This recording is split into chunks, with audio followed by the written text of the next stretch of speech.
Hi, everyone, and thank you so much for joining us all for our panel discussion on innovating for social good. I'm so honored to introduce each of our guest speakers today. And first, we have Apoor Sinha, who is the founder and CEO of Carbon Upcycling Technologies, a company that turns industrial carbon into useful products. We also have Steve Woods, who's the CTO of Benevity, a company that is trusted by the world's most purpose-driven brands to engage their people in communities and doing good. And finally, we have Danica Kelly, who is the founder and CEO of My Normative, a female-focused health tracking platform that leverages consumer-grade technologies to determine shifts in underlying physiology unique to female persons. And so we have a very diverse group here, and we're very excited to hear from each and every one of them. So why don't we kick things off? Why don't we start with an icebreaker question? For each of you, in your opinion, what are the key ingredients to having the right tech ecosystem for social enterprises to thrive? Do you want me to go first? I can go first. So hi everyone. I think, and I touched on this briefly just in our prep call. So my perspective very much comes from that kind of researcher background, and something that we are blessed with in Calgary specifically is a long tradition of making sure that research innovations become applied innovations in technical and business streams, because I think a lot can be credited to oil and gas, which I'm sure Apoor can touch on a little bit more than I can. And so we have a really well-built infrastructure around making sure really great ideas make it into pilots in the public and make it into market. And that's been something that's really helped someone like myself, who's very research background driven, get the bravery and the gumption to try and make something more impactful than just a research paper.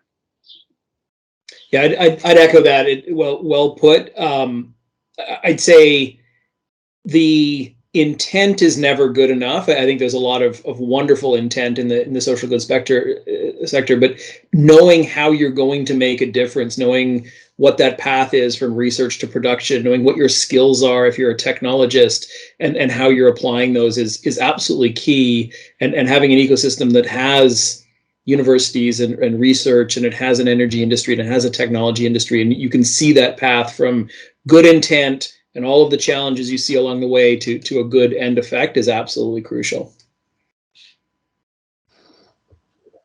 Yeah, as icebreakers go, that isn't the simplest question to start with, but I will kind of follow up with what Stephen and Danica have been saying. I think, one of the things that I've struggled with or like come to realize over time is that unlike the research space or R&D in general, in the real world, transparency and feedback and like getting empirical evidence that you can actually rely on is not as it's as much of a sociological and kind of almost behavioral sport as it is a science.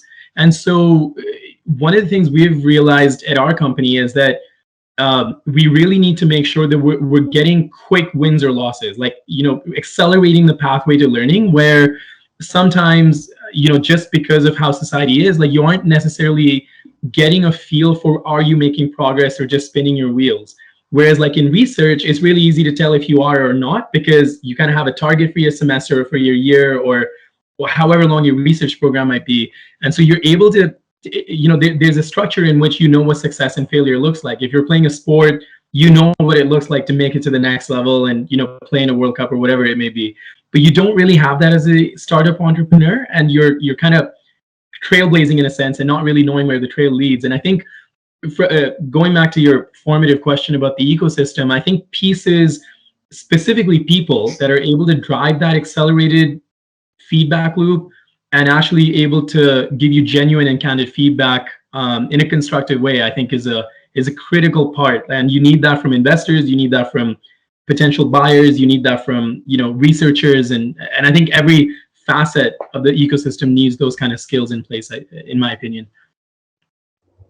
That's really, really interesting. And just from a observation that I had among each of you, all of you are located or working at a company based out of Calgary. And so I was wondering, just out of sheer curiosity, what makes Calgary a perfect place for entrepreneurs to solve global challenges? I can go first again.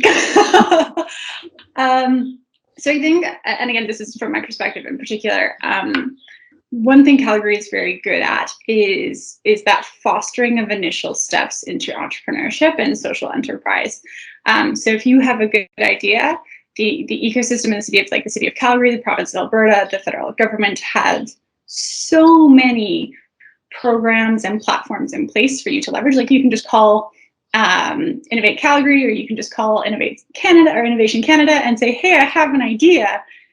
And they'll throw every resource they have at you and say, go, run, like try and do something with it. And so that's a really, I mean, we can talk about the pitfalls of Canadian niceness later, but the fact that there's a very big openness to just encouraging you to just try, I think can be an amazing thing for people who have, especially if they're from, I'll say, less represented populations in the business and social enterprise space.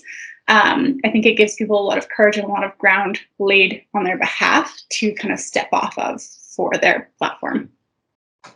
And I think even if you look back sort of historically, Alberta's historically had a very resource-based economy with farming, with oil and gas, which is a very innovative, entrepreneurial, comfort with risk kind of environment. And now you layer on, great universities in Edmonton and Calgary and other places. So you've got a lot of that sort of the technical base of knowledge.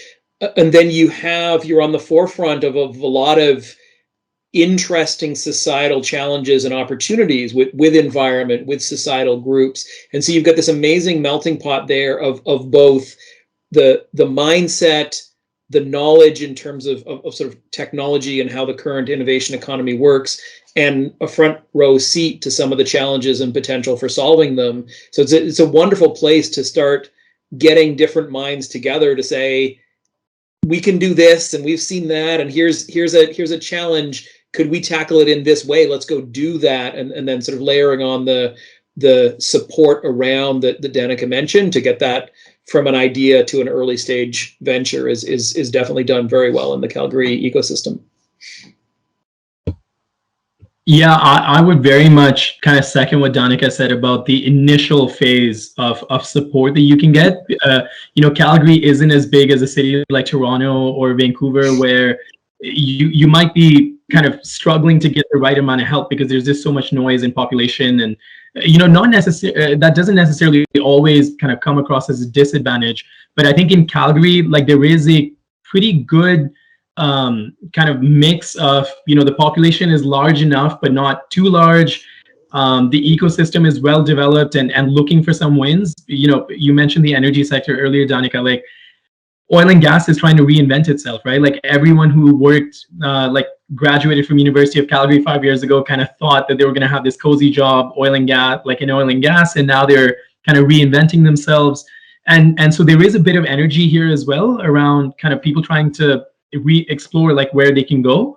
And I think when you combine that with the technical talent that's in the province, just with all the mega projects we've done in oil and gas and now around carbon capture and things, it's a really good place. I think for someone in a startup like mine, the focus on hardware tech is something that Calgary is actually distinctly well suited for. Yeah, I'll just add on to Upwork really quickly. We have in Canada one of the youngest and most educated workforces. So if you're looking for talent in recruitment, it's a great city to get started in. That's awesome. And I love what Apoorv said about reinventing yourself. So I know some of you come from a business background, or some of you come from a research perspective. And so what are some of the things you can see as a business person or a former researcher that your counterparts may need a little bit more visibility into? Did you pick this question to start fights, Nicole? I was wondering.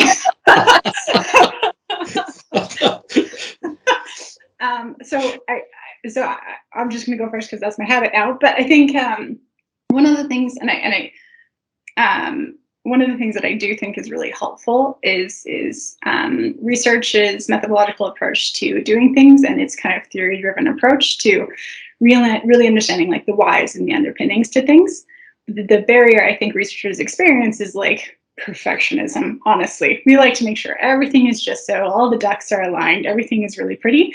And so a lot of the learning I have done entering the space and working with a lot of my business colleagues is like, it doesn't have to be a magnum opus. This isn't the end of the world. throw it out there and see what happens. And so it's been a really nice back and forth where someone will want to throw something out. And like, there's a clear problem with that if we just took a few steps back, we could unpack before we send it out. And also people being like, we don't have to, like, there's that balance of how much needs to be unpacked and prepped before you really push your product or service to market. So that's something I've been learning a lot about as I've entered the business space. Yeah, I'd agree with that. It makes a really good balance. The rigorous thinking around research of, okay, what do we think we know? What do we actually know? What can we derive from that?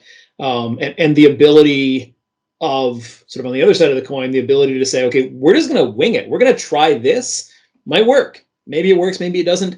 And not only maybe it works, things often end up working in ways that you never would have expected, and are even very hard to explain. It's hard to logically explain why some products or initiatives or ideas are successful and others aren't, even if you're staring at them after the fact and saying, clearly this is a winning idea or product, clearly this one is not.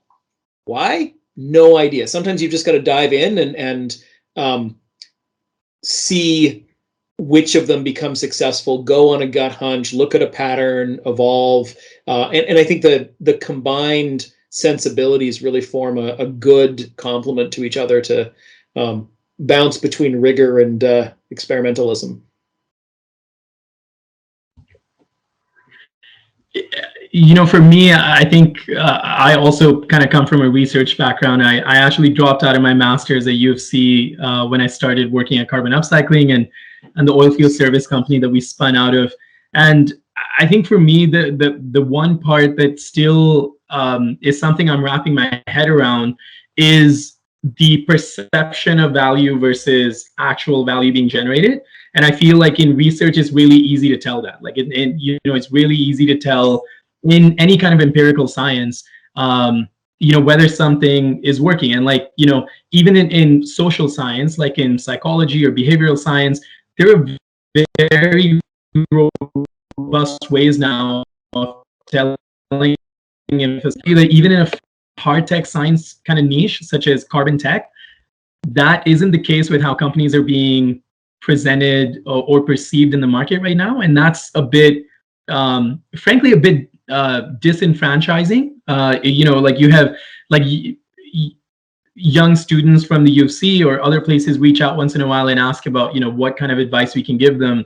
And generally speaking, I think there's just a more of a focus on marketing and how you present yourselves as opposed to the real work now. And I think that's happening even more and more with, the type of money that's getting into the field and not necessarily the due diligence that should go with it.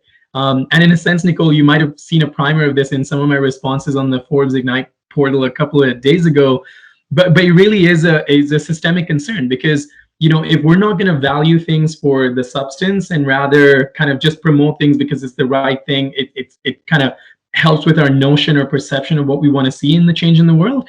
It ends up providing really disturbing signals to the marketplace overall. And I think definitely, like, coming from the background that I do academically, it's been one of those things where, like, when there's such a big distortion between reality and perception, how do you make sense of that? And that's definitely something I grapple with quite consistently. Cool. I warned you we were going to start a fight. I'm going to add on, but maybe also contextualize some of important stuff as well, just from my perspective. I think I had a really great frank conversation with a mentor who's been through the med tech and health tech innovation process several times. And I was like, I think the most challenging thing is from a research perspective, the value is incredibly clear and the societal benefit is incredibly clear. But that actually, the translation of that into 20-second sound bites that a non-expert can grapple with, like an incredibly complex problem or idea or solution, that is the skill that you need to bridge that gap between the research and the business space. And it is either through very incredible analytical processing or sheer dumb luck. As Steve said, you don't know why some things make it and some things don't, but you need to stumble on that language that takes your really complicated idea that you would normally write a 150-page paper on to like a 20-second sound clip to get your investors or your buyers or your customers or your stakeholders in. And that's a really big challenge for academics. But see, okay, so maybe there is a bit of this that we would argue about. So like, I would just say that that is important to get them hooked. I think the thing I struggle with is what happens after that 20-second pitch. You know, like after the elevator pitch, has the ecosystem as a whole done their homework to rank certain opportunities correctly, right? And I think that due diligence piece isn't necessarily kind of inflating or conflating the same way as we are seeing with like, you know, interest in the space. And that, I mean, to your point, like it is a massive challenge for an entrepreneur to be able to condense all of that work into a 30-second, 20-second elevator pitch, right? But the intent with the elevator pitch isn't, you know, no one's going to give you like a Series A fundraise based on that. But what you hope for is that the due diligence that follows is actually like in line with what you expect them to ask. And I think and I don't think you'll disagree with me on this, Danica, but like from a researcher standpoint, by sometimes questioning on that can be more around that perception piece as opposed to the real value and the real work in creating something, you know, genuinely impactful. And sometimes, you know, I can understand from an investor standpoint, they still have to make money, and so you're kind of tackling two very distinct problems, and there has to be, to your point, like a bridge to make both of those work to a certain extent. But I don't know. I feel right now that there's definitely a concern overall, like I'd say globally, in getting more stuff for like annual general statements as opposed to like something that's actually going to make the world materially different by 2025 or 2030. And I could be like sounding a bit cynical there, but I don't think that I'm completely off the mark. I don't know. No, and I think we can get into like an investor conversation, but I think that's where impact-driven investors and the people who create platforms for those people are going to have slightly different strategies for investment than your maybe traditional VC firm might. Steve, you look like you had something to add on. Sure. Yeah. The only thing I was gonna add, sort of a little bit of a pushback on your point, Apoorv. I think, you know, if you're an early stage investor, you've got to look at whether the thing, the tech or whatever it is, functions. But you need to understand that this is a team that can get that successfully into market and can get the societal change or the business change that is needed motivated. And that, you know, nobody is motivated by a logical 7-page argument. They're motivated by those little hooks that are like, yeah, I have to think about this differently than I was. And that's an emotional hook that is logically rationalized. And so I think what the investors are looking at there is not necessarily just what is the 30-second pitch. Is this a team that can change society by thinking in that way and getting that level of communication around what their idea is out there? Totally. I'll add one. Sorry, Danica. I'll just mention one thing there. I couldn't agree with you more. Like I understand where the investors are coming from. What I would say is that it's an ecosystem-wide challenge to get all entrepreneurs to be able to share that story in that way, because I think it is a learned skill. I think it's something that all people can get better at, whereas not everyone can be taught to come up with a really good idea. I think, you know, that is, in my opinion, a more finite skill or finite resource than the ability to retrain, or, you know, going back to that reinvent phrase, people can be taught to be better entrepreneurs. And if we think about some of the transformation of some of the kind of business leaders in the tech space in the last 10 or 15 years, many of them have had to do that, where, you know, like Mark Zuckerberg today is a very different person from what he was, you know, 15 years ago. You look at the Collison brothers, again, a great example of the same thing. And so I guess what I would say is that, yes, I understand that the investors have a certain threshold and they need to feel that the market is going to get excited by the founder and the team. What I would say is that the ecosystem writ large needs to play a more active role in making that happen and building that capacity from the ground up. Absolutely, absolutely. And there's something that Danica said about giving those 20-second sound bites to be able to communicate the business models or the progress that you're making specifically, not only to your board and other stakeholders, but to also investors that are within that wide range of stakeholders as well. So social entrepreneurs and their startup companies need metrics. Now, so we're getting a little bit more nuanced here. And with these metrics that don't just give into a glimpse into sustainability on an annual basis, So they also need day-to-day, quarter-to-quarter operational metrics that link profitability and sustainability in a way that's simple enough to report to their boards, their investors, so on and so forth. So what are some of these measurements that you use to accomplish this? I'm happy to do that. Oh, Yeah, go for it. This is more your space. Not sure if you going first is a permanent tradition or no. So I think that the crux of that sort of conversation around the 20-second soundbite is really around emotions. And emotions are the thing that cause societal change far more so than facts. We're humans, we're emotional beasts. That's just kind of how it is.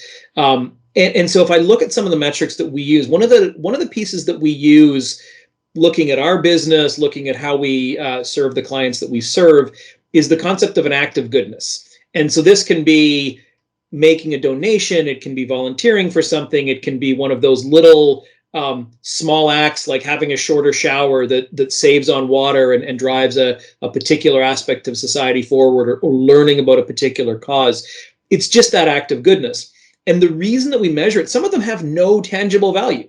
You learn about something, you haven't done anything yet, it doesn't technically matter yet, but it's the emotional driver that person in that moment has said, I'm going to focus on the greater good, not what is in front of me as an individual. And if we can get more of those moments and more of that engagement of the emotion and the passion, all of the other more relevant economic and business driver metrics, they will follow from that. But if you can't hook that emotion, you can't get that person to take an act of goodness, you're not going to be able to get any of those lagging metrics. Yeah, absolutely. I completely agree. I wish I didn't grimace a little bit when I said this to like stakeholders or investors or our board, but the big kind of metric for us is around how people rate their self-kindness after using our software, which is an interesting metric to look at, because one of the big things that is problematic with female persons being measured as male persons is, so as an example, I'm pregnant right now, and my Apple Watch tells me I'm getting fat and out of shape and sucking wind when I go for runs right now, because being pregnant isn't an option on my Apple Watch. So instead, when I use our normative software to integrate and contextualize that, it says, girl, you're killing it, like, good job, you're doing your best, like, make sure you're practicing kindness, you're extra hydrated, get those calories in. And so it makes me feel good about the work I've done instead of bad, and encourages me to put information in, answer complicated questions. And so we get much better user engagement and feedback when our metrics are mostly around kindness, which is a fascinating kind of very fluffy sounding thing, but I think ultimately why people want the software we provide. Yeah, I'm going to sound like the cold stereotypical engineer here, because like the metrics in my space are pretty much the exact opposite end of the spectrum, Danica, to what you mentioned. And I think what Steve said there really resonated with me. I think being able to connect the overall good or the social value to what we're doing day to day. And I think exactly to your point, Danica, like about the mood affiliation and like making sure that the context of like a situation is in place.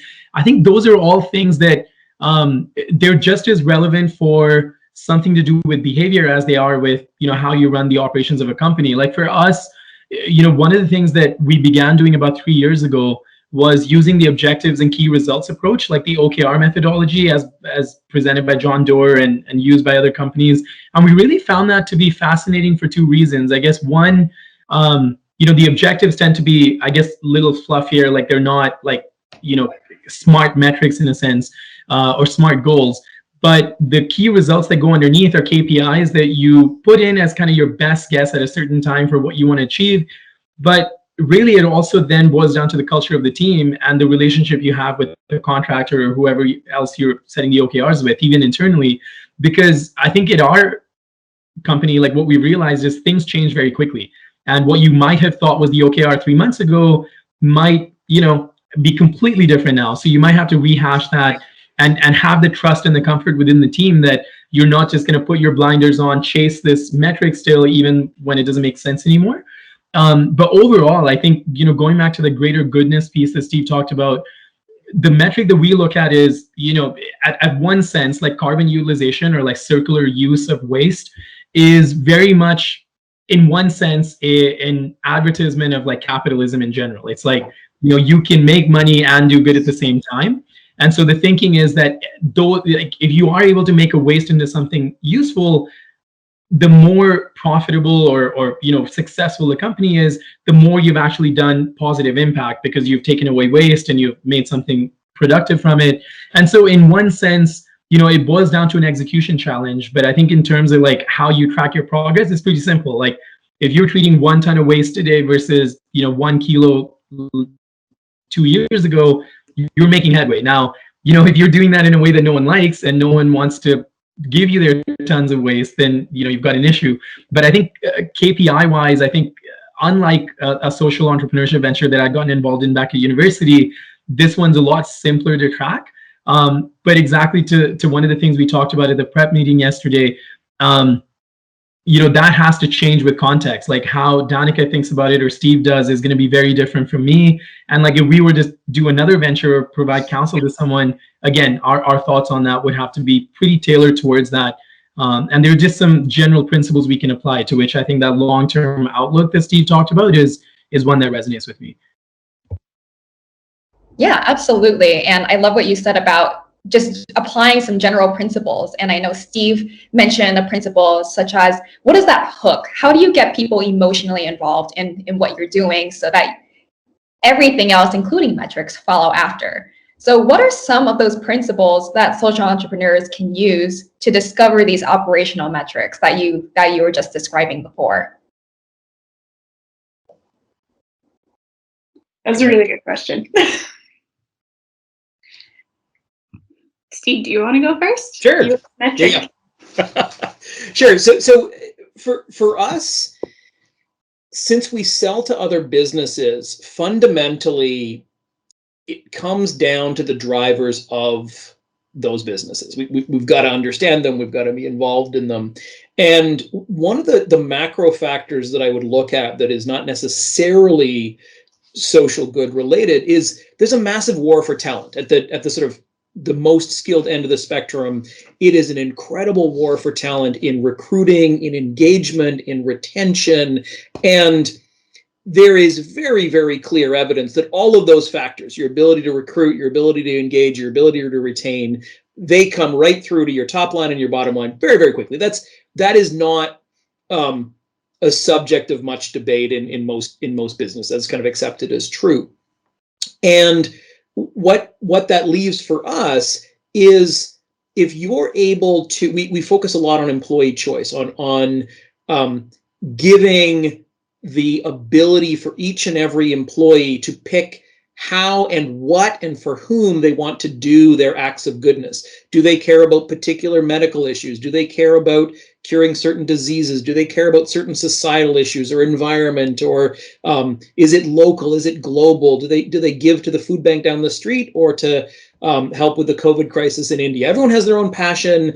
Everyone views it differently. Everyone has a different approach to how they give of themselves. And when we can get in front of them and engage them at that level and meet them where they are, they're more engaged. That story carries through. They're able to recruit and tell the stories of that culture better. They want to stick around. They want to be passionately involved in the business that allows them to explore that side of themselves. So for us, sort of driving at those metrics, it really comes down to looking at what matters fundamentally for the businesses that we serve. And one of those big lenses is the employees that they want to have on their team, and getting at the hearts and minds of those individuals and being able to engage with each and every one of them in the way that matters to that individual, and therefore trickle back to some of those macro business metrics. Yeah, I really like that, Steve. I think it comes back to kind of ultimately, this could sound very researchy, but kind of like your thesis statement, right? You're like, we believe that if we provide people with the opportunity to do good and to feel fulfilled, this is a benefit to the company, and then you can build the metrics around it and support everything out. And at My Normative, it's very similar in that a lot of it was around, we believe that we can disrupt the current differences between access to healthcare and health outcomes for female and male persons if we are able to collate, collect, and provide context to female-specific health metrics. and provide not only users with a safe and valuable experience, but also provide businesses, researchers, and innovators a better data set and better data filters upon which they can interpret their own results. And so when we start looking at, like, there are really great basic like SaaS metric models that you can pull out there that you can get a lot of like the basic stuff from. But then when you start going back to like the why or the mission and the vision of the company, pulling out those like ultimate pieces that really help you understand, am I deriving the value that I meant to when I started this company? That's kind of an ongoing reflexive action. And like Cor said earlier, sometimes that thing you thought was the thing that drove the purpose, mission, vision, and mission of the company, you were wrong about, and you need to go back and go, actually, this is a better lead indicator of the thing I'm trying to accomplish, and start to change that. And so you can do those kind of questions with your different stakeholders to create new ways of measuring things. Like I said, like coming up with the kindness index was a ridiculous thing I never thought I was going to do, but it turned out to be very important. When our insights into health became less about creating kindness and more about like, this is a fun fact that can help you perform better, people did not care. They're like, no, I just want to know that it was okay I sat on the couch and ate cookies today. And you're like, okay, then we're gonna put the kindness back in. Yeah, I very much agree with what Danica said about the thesis point. Like, I think in one sense, we kind of have to define for the space, like, what do we value and what are we looking to optimize and maximize, or in some cases minimize, right? Like, it kind of depends on the context. But yeah, like, I think the general principles that apply here very much go back to, like, being values driven at a certain in some way, and then being tethered to reality in another way as well. I think, to the example that Danica shared about her Apple Watch, like, if that's completely unlinked to your reality at the moment, and so that's where that discrepancy is coming from, right? And we've I guess that's what I would say is that, like, generally speaking, if you're making sure that you're getting decent amounts of feedback and you're not kind of living in this world that's, a model of the world that's maybe not calibrated well, then you kind of put yourself in a good position where the values and, like, what you're getting feedback on and stuff can all be registering clearly. Like, it's almost like having a compass that actually works, as opposed to, it's pointing you in the wrong direction. And in one sense, like, where you set your North Star boils down to your values, I think, similar to what Danica said, but you also have to make sure that the compass actually works. And so when you're steering away from that, you're actually getting feedback that, yeah, like, you should be going another way.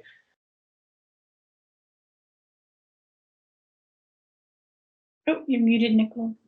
I have to do this at least once every conversation. So we've had such a great conversation, and I personally have learned so much just from these few short minutes that we've been together. And so just to wrap things up, rewind back to the day that you started your company, but imagine you're starting it here and now. What advice would you give yourself, and by proxy, other social entrepreneurs looking to get started today?